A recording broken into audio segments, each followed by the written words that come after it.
16 বছর পরে ইতিহাসের ভোলা রক্তক্ষয়ী অধ্যায়। 2009 সালের পিলখানার নিহত সেনা কর্মকর্তা সহ প্রায় 74 জনের কাণ্ড এবার প্রথমবারের মতো চূড়ান্ত তদন্ত রিপোর্ট পেল।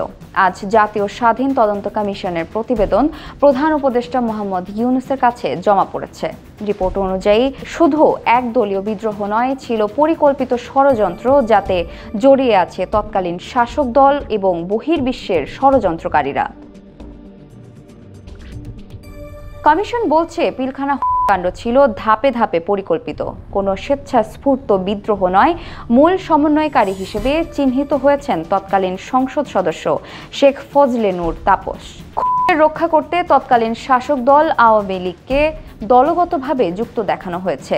কমিশন জানিয়েছে, ঘটনা সংগঠনের জন্য প্রয়োজন ছিল গ্রিন সিগন্যাল, যা দিয়েছিল তৎকালীন প্রধানমন্ত্রী শেখ হাসিনা।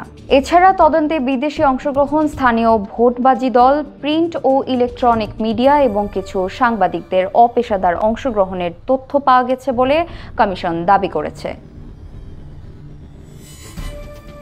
রবিবার যমুনা অতিথি ভবনে রিপোর্ট গ্রহণ করেন প্রধান উপদেষ্টা ডক্টর মোহাম্মদ ইউনূস। প্রধান উপদেষ্টা বলেছেন, এই প্রতিবেদনের মাধ্যমে জাতি দীর্ঘদিনের প্রশ্নের উত্তর পাবে।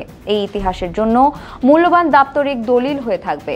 কমিশনের প্রধান retired major general A L M Fazlur Rahman জানিয়েছেন, যতটা সম্ভব পেশাদারিত্ব বজায় রেখে তদন্ত হয়েছে, যদিও 16 বছর আগে আলামত বা অনেক প্রমাণ নষ্ট হয়ে গিয়েছে। এই ঘটনার সঙ্গে সম্পৃক্ত অনেকে বিদেশে চলে গিয়েছেন।